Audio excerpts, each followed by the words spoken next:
Assalamualaikum warahmatullahi wabarakatuh. Jumpa lagi dengan saya Bang Joy di channel Situs Misteri. Bagaimana kabar kalian? Semoga diberikan kesehatan dan juga rezeki yang berlimpah. Kali ini Bang Joy akan membawakan cerita yang berjudul Ritual Setan. Kisah ini diambil dari sebuah buku karya Diuseta. Dan seperti apa kisahnya? Kalian penasaran? Langsung saja kita menuju ke ceritanya.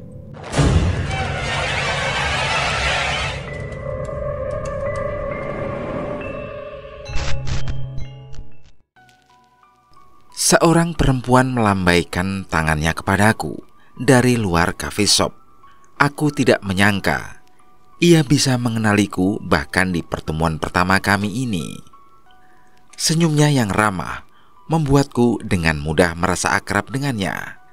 Padma, seseorang yang sempat menggegerkan satu sisi jagat maya dengan membagikan kisahnya yang penuh dengan hal di luar nalar. Ada seseorang yang datang bersamanya. Ia memberi salam kepadaku sejenak dan memilih untuk di ruang yang berbeda untuk memberiku ruang dengan Padma. Sudah lama Mas Dio? Enggak Mbak, belum ada 10 menit. Balasku yang segera menawarkannya untuk memesan menu yang akan menemani perbincangan kami. Cukup banyak perbincangan yang terjadi sembari kami menunggu pesanan kami datang. Yang terlihat di mataku, Padma adalah seseorang pintar. Tetapi aku masih merasakan ada sesuatu dari dalam dirinya yang membuatnya cukup berhati-hati dengan orang baru. Kami pun menyeruput segelas kopi yang katanya adalah favorit di cafe shop ini. Walau aku bukan penggemar kopi, sepertinya satu gelas ini cocok untuk menemani perbincangan kami. Keren juga cafe shopnya. Jarang ada cafe shop yang nyediain suasana lawas kayak gini, ucap Padma. Iya, kan rekomendasi dari temen, balasku.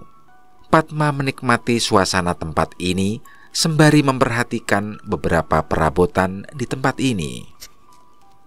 Furniturnya ukuran jati, ngingetin sama rumah saya dulu, ucapnya. Sewaktu Mbak Padma kecil ya? Iya, mungkin saat saya masih SD.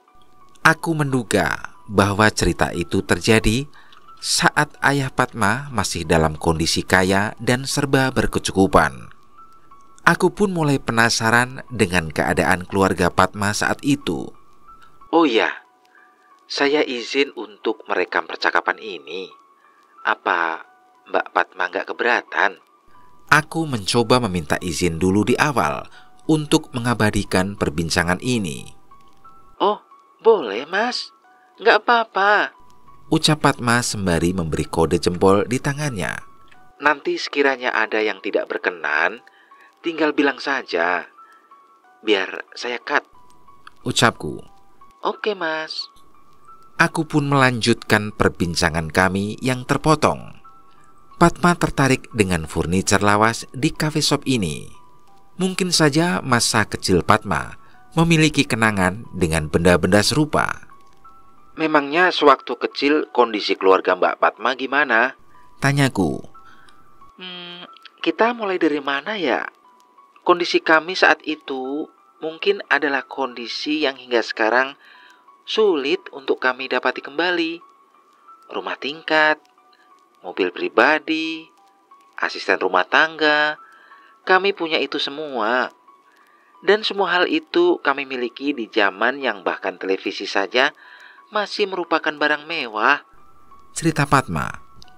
Rupanya pertanyaan saya tadi menjadi awal untuk cerita Padma tentang bagaimana kondisinya saat kecil dan senikmat apa kehidupan mereka dahulu sehingga sang ayah sulit untuk mengikhlaskannya. Suara langkah kaki kecil terdengar berlarian mengelilingi rumah dari lantai atas hingga ke bawah. Ada seseorang yang mengikutinya dengan khawatir. Ia takut sesuatu terjadi pada anak kecil itu. Namun setelah selesai mengelilingi rumah yang cukup besar itu, si anak terhenti dengan tatapan kecewa. Bapak sama ibu nggak di rumah? Tanya anak itu kepada Bi Ratih, seorang perempuan yang dipercayakan untuk menjaganya. Perempuan itu menjelaskan bahwa kedua orang tuanya belum bisa pulang dan masih sibuk dengan urusan pekerjaan mereka. Sontak saja, wajah anak itu semakin merengut, walau berbagai alasan sudah diutarakan untuk membuatnya sedikit tersenyum. Padma namanya. Seorang anak berumur 10 tahun yang beruntung bisa hidup di keluarga yang serba berkecukupan. Apalagi di zaman yang syarat dengan himpitan kebutuhan ekonomi saat itu. Pekerjaan ayahnya sebagai pegawai swasta dan ibunya sebagai pegawai bank seolah menjamin bahwa mereka tak akan kekurangan apapun semasa hidupnya. Namun takdir mempunyai rencananya sendiri. Padma terduduk melamun di teras dan berkali-kali berdiri setiap melihat cahaya lampu mobil mendekat ke rumahnya. Sayangnya, ia hanya kembali terduduk kecewa tanpa mendapati mobil yang ia harapkan terparkir di rumahnya. Non, masuk yuk. Kita nonton TV lagi aja. Ajak Bi Ratih. Nggak mau. Wajah Padma masih merengut sembari menahan kantuk bersama dengan malam yang semakin larut. TV itu cuma bisa cerita, tapi nggak pernah mau dengerin balik cerita Padma. Hanya seutas kalimat polos dari seorang anak kecil. Tapi sisi hati Bi Ratih terketuk mendengar keluhan gadis kecil itu. Kan Padma bisa cerita ke Bi Ratih. Rayu Bi Ratih sembari mengelus rambut anak perempuan yang bersikukuh berkutat dengan nyamuk malam di teras. Padma menoleh kepada pengasuhnya itu dan menyerah pada rayuannya. Ia sudah lelah menunggu di sana. Walau bukan yang ia harapkan, setidaknya masih ada seseorang yang tidak membiarkannya sendiri di gelap malamnya. Dengan semua hal yang mereka miliki, ayah Padma lebih sering menghabiskan waktunya bersama teman-teman kantornya, layaknya seseorang yang memiliki harta berlebih. Sang ayah mulai sering menggunakan uangnya untuk menikmati hingar-bingar perkotaan. Terkadang Padma mendapati ayahnya pulang dalam keadaan mabuk. Walau kesal, ibu Padma masih menjalankan tugasnya sebagai istri untuk mengurus suaminya, walau suaminya pulang dalam keadaan seperti itu. Di kalangan para direksi, kesenangan-kesenangan yang dilakukan oleh ayah Padma adalah hal yang wajar, agar bisa semakin dekat dengan orang-orang penting dan yang memiliki kuasa, katanya. Namun pernah suatu ketika terjadi keributan besar di antara keluarga Padma. Ketika itu, ibu Padma mendapati bahwa ayah Padma menjalin hubungan dengan seseorang perempuan muda yang ingin ikut menikmati harta ayah Padma. Jelas, ibu Padma tidak terima. Padma yang belum mengerti penyebab dari pertengkaran itu hanya bisa berdiam di pelukan Bi Ratih saat melihat ibunya keluar membawa tas dari kamarnya. Saat itu sang ibu menoleh ke arah Padma. Ia pun menahan langkahnya saat menatap wajah anaknya, Padma. Ayah Padma benar-benar meminta maaf waktu itu. Dan ibu pun memilih mengalah dan menerima janji ayah Padma. Namun, Padma yakin penyebab ibunya mau menahan langkahnya itu bukan karena ucapan sang ayah, namun semata-mata karena mengkhawatirkan anak satu-satunya. Hal favorit Padma masa-masa itu sangat sederhana. Saat kedua orang tuanya libur dan ia diajak untuk berbelanja di supermarket itu adalah waktu yang paling Padma tunggu. Cerita Padma memang mengingatkan betapa senangnya seorang anak bila diajak untuk berbelanja bersama kedua orang tuanya. Tapi aku tahu dengan jelas bahwa di masa kecil Padma, supermarket hanya bisa dihitung jari dan hanya orang-orang yang berpunyalah yang mampu berbelanja di sana. Bener banget, Mbak. Salah satu kenangan manis masa kecil, salah satunya pasti waktu berbelanja sama orang tua dan merengek dibelikan apa yang kita mau. Ucapku. Iya, Mas. Tapi seandainya saya bisa melihat masa depan, mungkin saya akan mengurangi kebiasaan itu. Toh saya yang dulu kaya saja, akhirnya jatuh miskin juga. Jauh di dalam hati, seharusnya kita sadar bahwa kemewahan materi tidak akan pernah bisa menggantikan kebahagiaan di dalam batin. Ucapan Padma membuatku tertegun sejenak. Terlebih ia mengucapkan kalimat itu dengan tatapan mata penuh lamunan.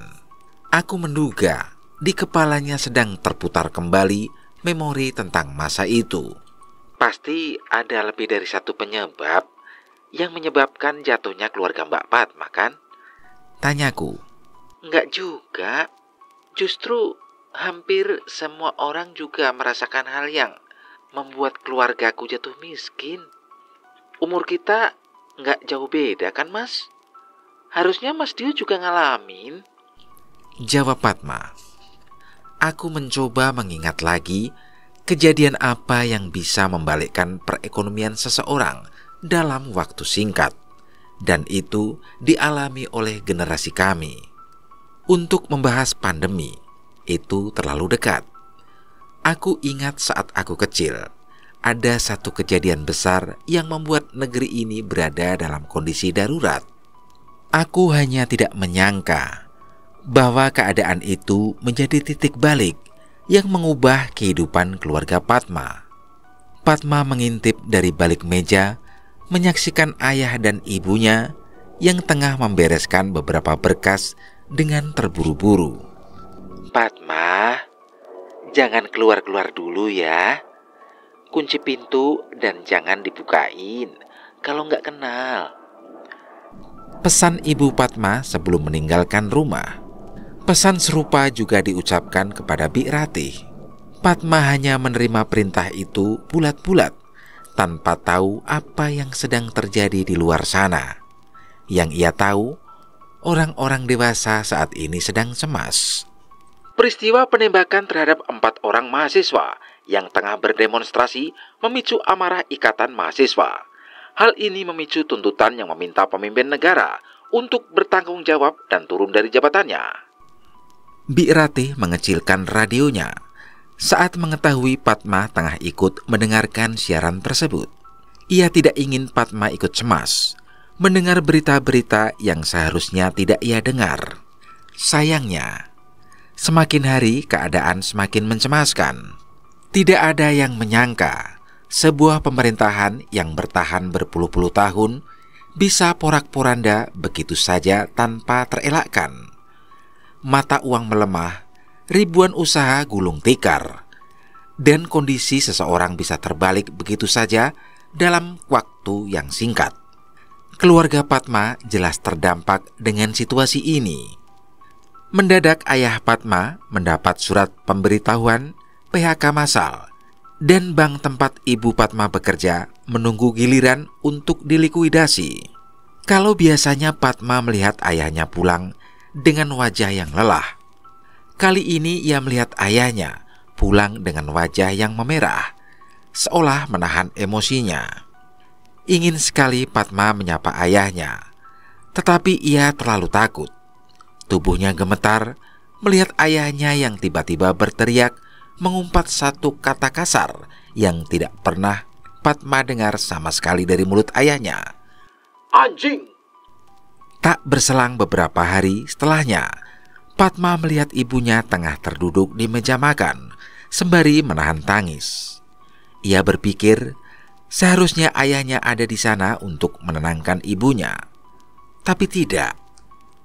Kenyataan bahwa ibunya juga sudah tidak bekerja lagi malah membangkitkan emosi ayahnya dan memicu pertengkaran di antara mereka. Tak hanya cacian dan suara teriakan yang terdengar di seisi rumah, tapi juga suara tamparan dan pecahan benda-benda di dapur. Padma takut. Ia bersembunyi di salah satu sudut rumah sembari menahan tangis. Melihat Padma yang begitu sedih, Bik Ratih menghampirinya dan mencoba menenangkannya. Memang, ayah Padma adalah orang yang keras. Tapi baru kali ini, ia melihat kedua orang tuanya bertengkar sampai seperti itu. Padma bersyukur masih ada seseorang yang menjadi tempatnya bersandar. Namun ia menyadari bahwa keadaan ini berpengaruh dengan keberadaan Bik Ratih di sisinya.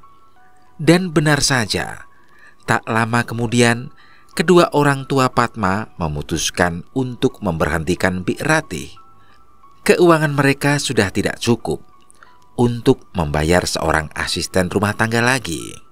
Saat kepergian Bik Ratih, Padma merasa cukup sedih.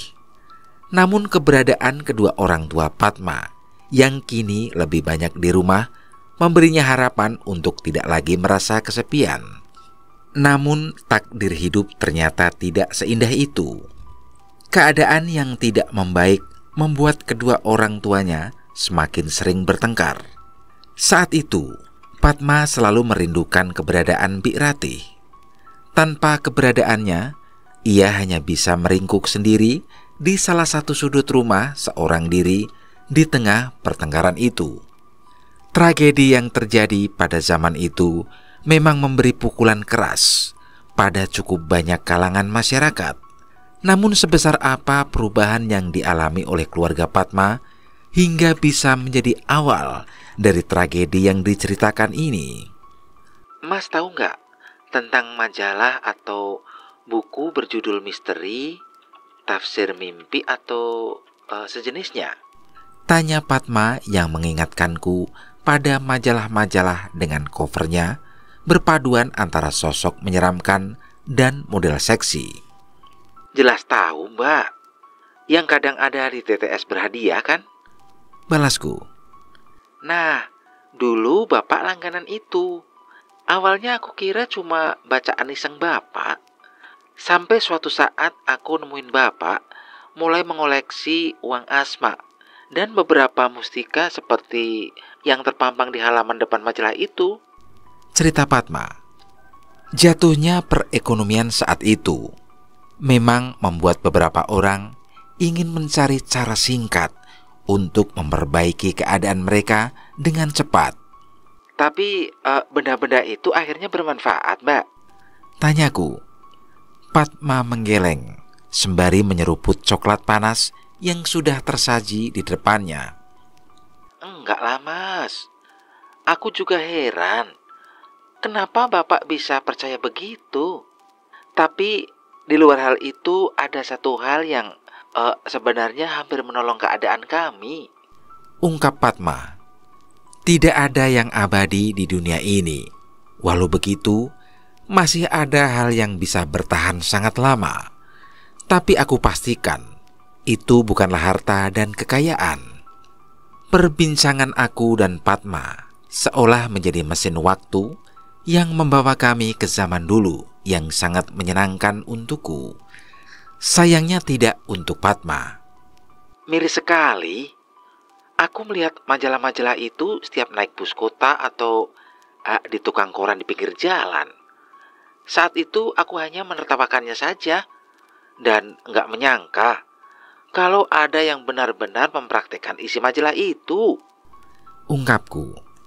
Masa itu Kopaja dan Metro Mini masih berseliweran di jalan-jalan ibu kota. Setiap menaikinya, kita akan disuguhkan oleh pedagang asongan yang menjajakan dagangannya. Salah satu yang menarik perhatian adalah pedagang majalah yang berkisah tentang hal gaib tersebut. Bagaimana tidak, sang penjual selalu meneriakkan isi utama dari majalah itu yang membuat kita penasaran. Seorang tukang ojek mendadak menjadi kaya setelah mandi di 7 pancuran dan bertemu peri. Halaman 5. Ditangkap sesosok jenglot yang baru saja meminum darah ternak. Kurang lebih seperti itulah kalimat yang diteriakkan oleh pedagang tersebut. Benar, Mas. Dan tidak ada satupun isi majalah itu yang menolong. Kalaupun ada hal yang mungkin hampir menolong kami, itu adalah inisiatif ibu saat itu, bukan dari hal-hal klinik yang Bapak lakukan. Ucap Padma. Aku memperhatikan kembali cerita Padma dan mencoba merangkainya di kepalaku. Padma tahu dengan jelas bahwa ayahnya bukanlah seseorang yang mudah menyerah. Sesekali ia bermain di teras, sembari menemani ayahnya di sana. Setumpuk koran berada di samping ayahnya dengan beberapa coretan di iklan baris yang terdapat di kolom lowongan. Enggak coba cari pekerjaan lagi, Pak? Tanya Ibu Padma yang menghantarkan segelas kopi untuk suaminya itu. Kamu pikir sekarang aku lagi apa? Ngisi TTS? Balas ayah Padma dengan nada yang meninggi. Ibu Padma menyadari sudah ada beberapa lowongan yang ditandai oleh suaminya itu. Ya sudah, nggak usah pakai marah kan bisa. Mudah-mudahan lancar ya, Pak. Ibu Padma berusaha bersabar menerima jawaban ketus suaminya. Sayangnya doa dari seorang istri ternyata belum cukup untuk memenuhi keinginan mereka. Sudah beberapa amplop coklat yang diantarkan ke kotak pos oleh ayah Padma, namun tidak satu pun membuahkan hasil. Lambat laun, Padma menyadari lembaran-lembaran koran yang menumpuk di sebelah ayahnya kini berganti dengan majalah-majalah yang cukup asing di mata Padma. Gambar jimat, ilustrasi sosok jin, hingga model dewasa menghiasi sampul majalah yang dibaca ayahnya itu. Tafsir mimpi, uang cepat, pengasihan, hingga pesugihan menjadi topik utama yang dibahas di majalah itu. Sempat suatu saat Ibu Padma tengah pergi, Padma mencium bau kemenyan di dalam rumahnya. Padma yang penasaran pun meninggalkan kamarnya dan mendapati ayahnya tengah mengasapi benda yang mirip sebuah bungkusan jimat di atas sebuah tungku. Padma saat itu hanya mengintip dari celah pembatas tangga rumahnya, dan kejadian itu tidak berlangsung lama. Padma melihat keraguan di wajah ayahnya. Beberapa menit setelahnya, ayah Padma segera memadamkan tungku kecil itu dan membereskannya kembali. Satu hal yang Padma tahu, jimat yang dibawa oleh ayahnya mirip seperti yang terpampang di salah satu sampul majalah mistis yang dibaca ayahnya. Persaingan dalam mendapatkan lapangan pekerjaan saat itu benar-benar dalam tahap yang mengkhawatirkan. Hanya sedikit perusahaan yang membutuhkan karyawan. Sementara karyawan yang dibutuhkan adalah yang masih muda dan mau menerima gaji seminim mungkin. Jelas saja, sangat sedikit kemungkinan kedua orang tua Padma untuk kembali bekerja di perusahaan lain di tengah krisis ekonomi saat itu. Sampai akhirnya Ibu Padma mencoba untuk bertaruh. Ia mengajak suaminya untuk menggunakan sisa pesangon dan tabungan mereka untuk membuka sebuah toko mebel dengan menyulap garasi rumah. Mereka memiliki kenalan beberapa pengrajin di Jepara yang bisa memasok barang-barang untuk mereka jual. Itu apaan, Pak? Baru beberapa hari setelah pembukaan toko mereka, ayah Padma terlihat menyelipkan beberapa lipatan kertas bertuliskan aksara-aksara Jawa di atas kisi-kisi toko dan menyiramkan air dari sebuah botol sembari mulutnya membaca-baca sesuatu. Biar toko kita laris, Bu. Diajarin sama teman Bapak. Balas ayah Padma. Ibu Padma hanya menggeleng dan tidak ingin ambil pusing. Dalam waktu yang cukup lama dan kerja keras mereka berdua, toko mebel mereka pun berhasil berjalan dan tumbuh. Mereka bahkan menjual mobil dan menggantinya dengan mobil pick-up untuk bisa mengantar dagangan mereka demi kelangsungan bisnis yang mereka bangun. Walau keadaan sudah membaik, apa yang mereka miliki saat itu belum mampu menyamai pendapatan di masa kejayaan mereka sebelumnya. Sebenarnya mereka sudah cukup bersyukur dengan keadaan itu. Sampai suatu saat teman-teman lama ayah Padma datang dengan mobil-mobil baru mereka dan mengajak ayah Padma berkumpul di lounge mewah yang selalu mereka datangi saat masih bekerja. Kita harus mulai ambil tender besar, Bu. Ayah Padma menyampaikan niatnya untuk mencari keuntungan yang lebih besar untuk toko mereka. Nggak bahaya, Pak. Bukannya sekarang sudah cukup untuk biaya hidup dan menabung. Lagi pula modal kita nggak cukup buat nerima permintaan besar. Apalagi perusahaan besar pembayarannya bisa 3 bulan. Ibu Padma memberi pertimbangan. Soal modal biar Bapak yang urus. Ibu urusin toko aja. Balas ayah Padma. Walaupun ragu, Ibu Padma tetap percaya dengan suaminya itu. Mereka pun berhasil mendirikan sebuah toko mebel dengan menyewa sebuah ruko yang cukup besar, dengan alasan untuk menjalin relasi dengan pengusaha besar. Ayah Padma membeli kembali sebuah mobil yang jauh lebih bagus dari mobil milik mereka sebelumnya. Kemampuan Ibu Padma mengurus keuangan dan mengolah stok benar-benar dapat diandalkan. Hal itu membuat Ibu Padma lebih banyak menghabiskan waktunya di toko untuk menghindari kesalahan dalam stok dan pengiriman. Kemampuan ayahnya dalam menjalin relasi kembali mampu mengembangkan toko mereka untuk menggarap order-order raksasa. Ia berani bersaing dengan beberapa perusahaan untuk memenuhi permintaan dalam jumlah besar. Kendati demikian, kedua orang tua Padma semakin sibuk. Padma yang sudah cukup bertumbuh, kini semakin sering ditinggal sendirian di rumah. Saat kedua orang tuanya mulai sering meninggalkan rumah untuk menemui rekan bisnisnya.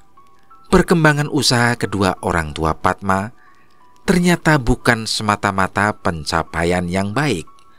Ada pertaruhan di dalamnya yang tidak bisa diabaikan begitu saja. Perkembangan usaha itu baru menjadi bencana ketika ada tender mereka yang gagal bayar dengan nominal yang fantastis. Proyek perusahaan relasi mereka mangkrak dan perusahaannya mengalami kebangkrutan. Seluruh barang yang telah dikirim terbayar dan tidak ditemukan keberadaannya. Kedua orang tua Padma mencoba tenang menanggapi masalah itu. Mereka mencoba bertahan dengan sisa modal yang ada. Namun suatu kejadian membongkar sesuatu yang di luar perkiraan mereka. Rumah Padma mulai didatangi oleh penagih utang. Awalnya Ibu Padma tidak memusingkan itu, karena sepengetahuan ibunya, utang mereka tidak terlalu banyak. Namun dari hari ke hari, malah semakin banyak penagih utang yang datang. Hingga diketahui bahwa ayah Padma meminjam uang yang jauh lebih banyak untuk proyek toko mereka. Tak hanya itu, bahkan untuk proyek terakhir, ayah Padma sudah menggadaikan sertifikat rumah mereka untuk modal pembelian barang yang akhirnya tidak terbayar. Padma ingat sekali bagaimana pertengkaran besar terjadi lagi di rumah yang sebelumnya sangat sepi. Sekali lagi ia hanya bisa menangis di salah satu sudut ruangan sambil mendengarkan teriakan, pecahan barang, hingga suara pukulan yang dilakukan ayahnya kepada ibunya.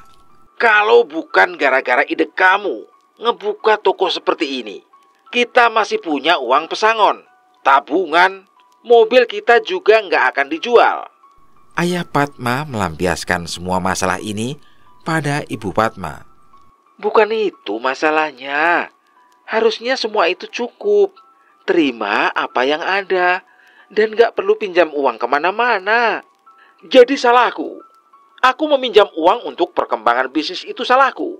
Dasar anjing! Entah ini sudah keberapa kalinya kata kasar itu terdengar semenjak keadaan ekonomi keluarga mereka jatuh. Ayah Padma pun mendorong istrinya itu hingga terjatuh di lantai. Ia segera pergi dengan langkah mantap dan cepat.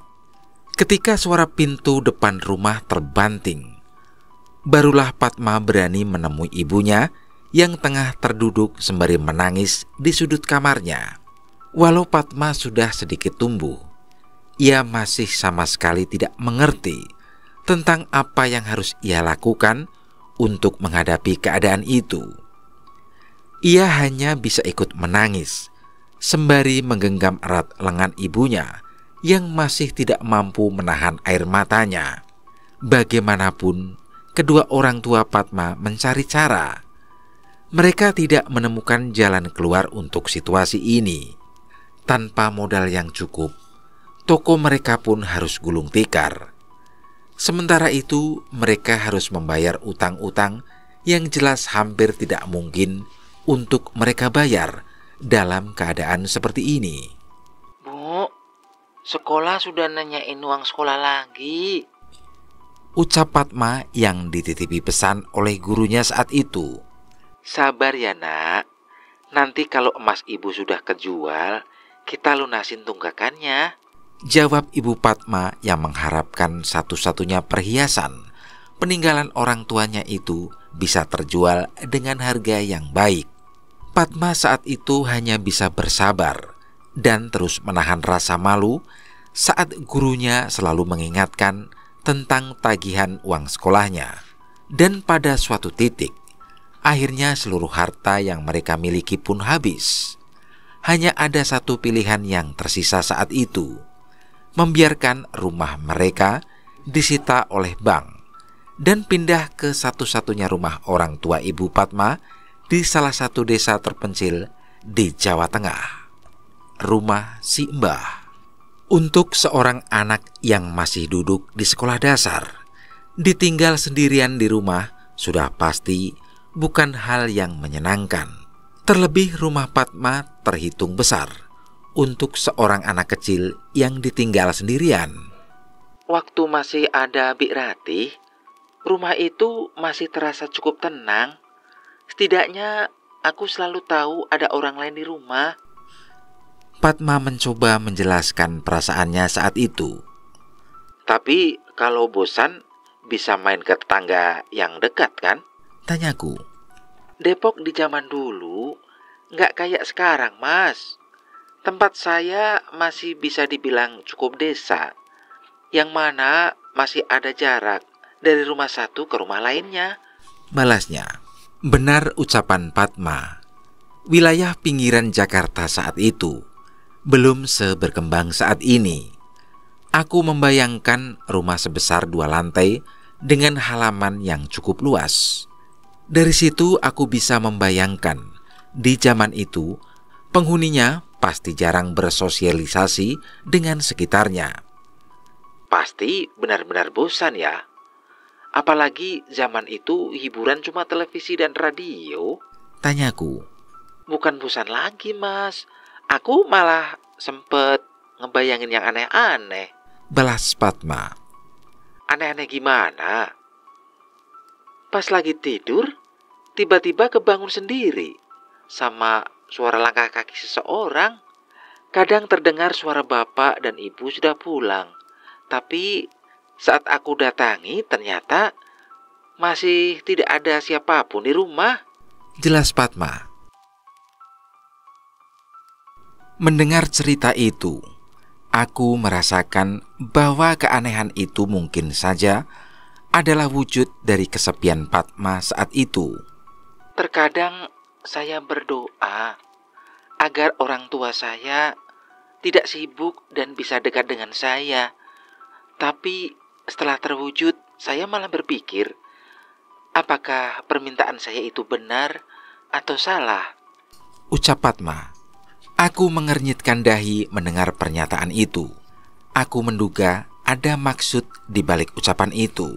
Bisakah sosok selain Tuhan mengabulkan sebuah doa? Karena terkadang terkabulnya doa kita bukan hal yang baik, melainkan sebuah musibah yang membawa kita jatuh semakin dalam. Doa saya adalah agar kedua orang tua saya bisa lebih banyak di rumah. Dan akhirnya itu semua terwujud. Tapi setelah itu, justru saya mulai menyesal. Menyesal? Disitulah aku sedikit merasa, apa benar doaku terkabul? Ataukah sebaliknya? Aku sempat merasa semangat saat setiap hari aku bisa melihat bapak dan ibu di rumah. Tapi itu saat aku masih belum mengerti. Sesuatu yang kukira akan menyenangkan ternyata merupakan sebuah musibah yang membawa kami pada titik terendah. Ucap Padma. Padma mulai terbawa suasana saat menceritakan hal itu. Matanya berkaca-kaca saat mengingat saat-saat itu. Mungkin keheningan jauh lebih baik, atau bahkan suara-suara tidak masuk akal yang dulu kudengar saat itu malah kurindukan, dibanding aku harus mendengar suara kedua orang tuaku. Kadang ada keputusan berat yang harus diambil saat kita menghadapi sebuah masalah.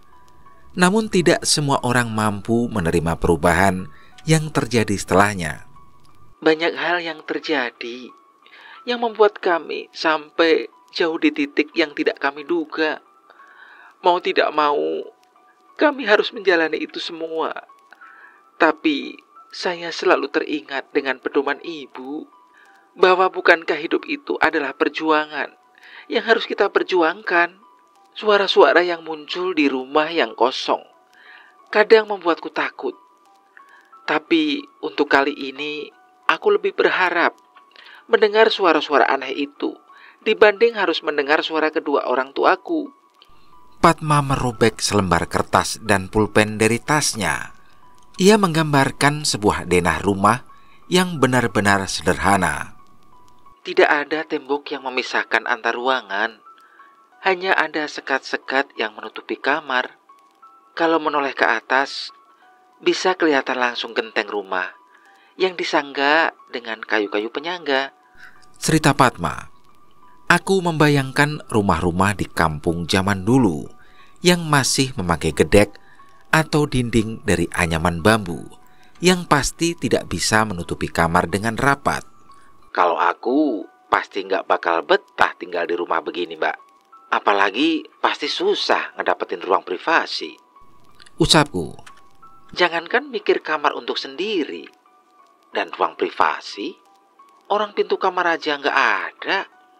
Dari tiap sekat kamar cuma ditutupin kain yang berfungsi sebagai pintu. Jelas Padma.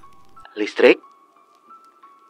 Ingat gak dulu gencar-gencarnya gerakan LMD, listrik masuk desa?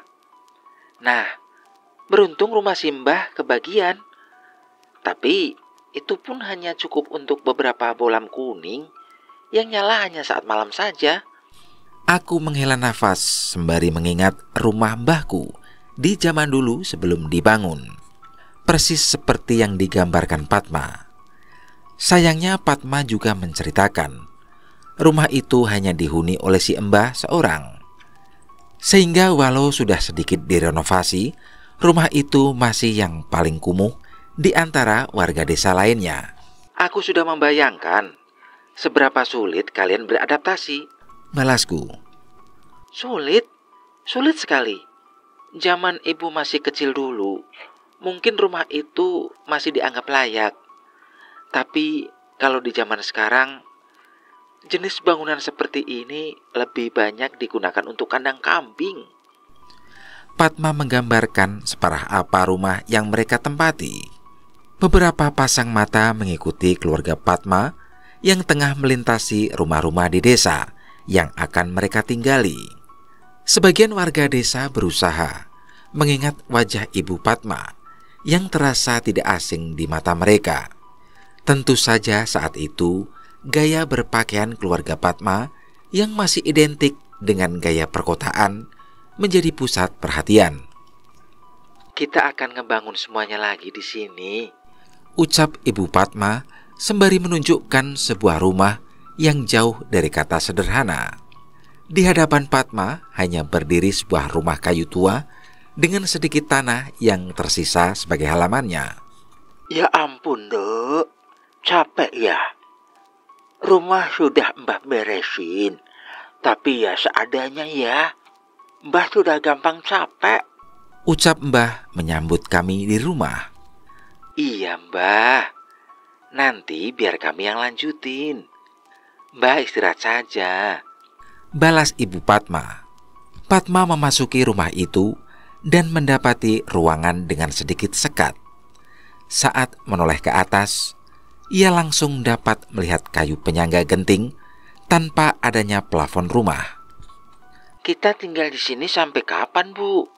Padma bertanya, berharap ibunya memberikan jawaban yang menyenangkan. Sekarang ini rumah kita, Nak.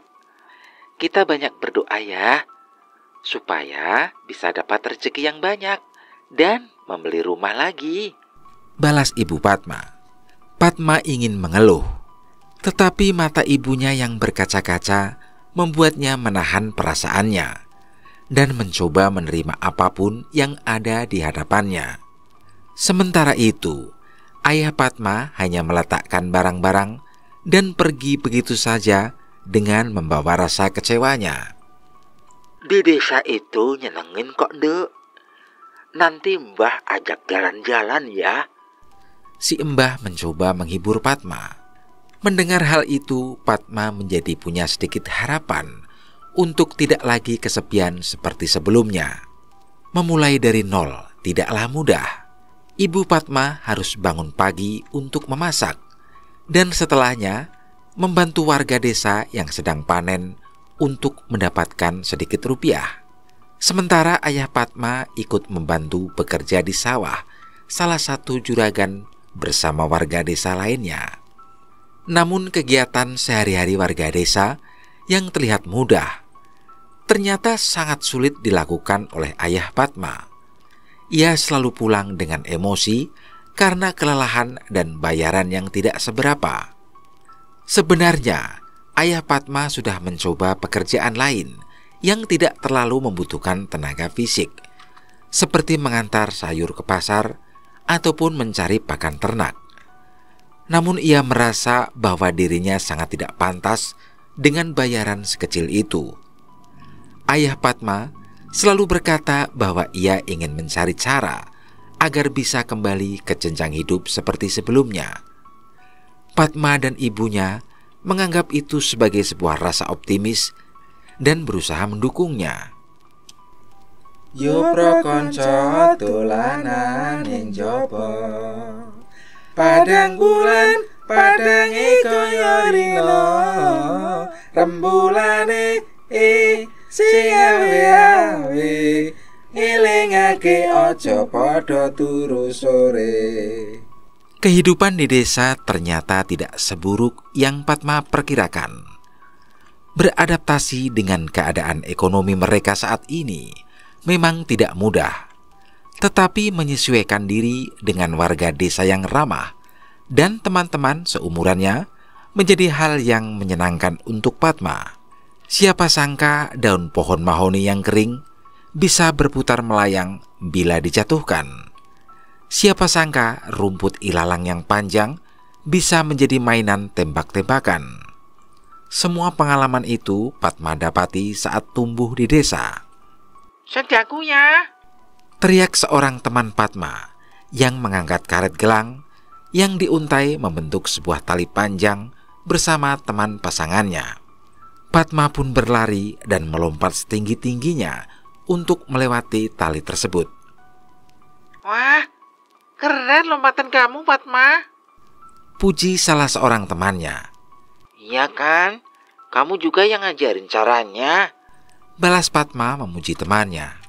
Mereka bergantian memegangi tali dari karet itu dan bermain hingga lupa waktu. Belum pernah Padma bermain sesenang ini sebelumnya. Bahkan kali ini lompat tali menjadi permainan favoritnya. Mbah, tadi Padma menang main lompat tali. Dengan sumringah si Mbah mendengar cerita Padma yang baru pulang bermain. Wah, hebat kamu, Dek. Mbah waktu seumur kamu juga paling pinter main lompat tali. Yang bener, Mbah. Satu lagi, keberadaan Mbah membuat Padma mendapatkan teman cerita. Sebelumnya, kepergian Bik Ratih membuat Padma kehilangan seseorang untuk menampung rasa gembira atau rasa sedihnya. Tapi kali ini, si Mbah selalu antusias mendengar cerita Padma. Padma selalu ingat setiap Mbah menyanyikan lagu Padang Bulan itu untuk menemani Padma, walau hanya sekedar berdua saling mencarikan kutu atau menyisirkan rambut. Lagu itu selalu menjadi kenangan Padma akan masa kecilnya di desa. Setidaknya di sana, Padma tidak lagi kesepian. Sekolah dengan berjalan kaki memang melelahkan. Namun keberadaan teman sekolah yang pulang bersama dengannya membuat Padma mampu melewatinya. Sebagian teman sekolah Padma adalah teman desanya. Makanya mereka sering menghampiri Padma untuk mengajak main setelah selesai urusan di rumah setelah sepulang sekolah. Padma, udah maghrib. Ayo pulang. Suara ibu Padma terdengar memanggil Padma yang tengah asik bermain dengan kawan-kawannya. Suasana ini tentu tidak pernah Padma rasakan sebelumnya. Nek arep maghrib ki ndang mulai. Diculik wewe gombel kapok kowe. Terdengar suara seorang ibu yang juga tengah memarahi anaknya, yang sebelumnya juga bermain dengan Padma. Ucapan itu membuat Padma sedikit berpikir. Wewe gombel, sebuah kata yang cukup jarang terdengar di telinga Padma sejak dulu di kota.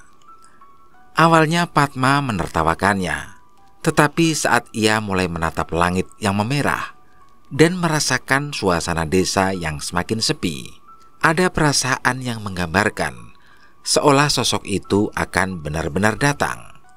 Ya, di desa-desa seperti ini, kepercayaan tentang hal-hal gaib memang masih cukup kental.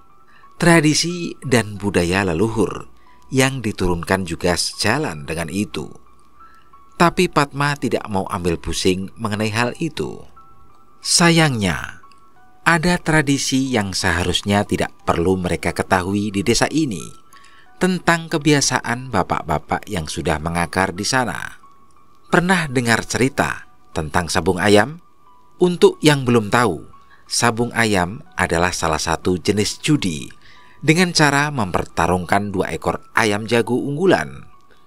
Mungkin ada yang bukan judi, tapi setelah dilaksanakan di hadapan warga, sudah pasti ada bandar yang bersiap menarik uang taruhan. Padma pernah memergoki ayahnya yang tengah menyaksikan pertandingan sabung ayam saat pulang sekolah. Tak hanya sekali, semakin lama ayahnya hampir tidak pernah absen dari acara itu. Bapak nggak kerja? Sesekali Padma mencoba bertanya untuk memuaskan rasa penasarannya. Sudah selesai, balas ayahnya singkat.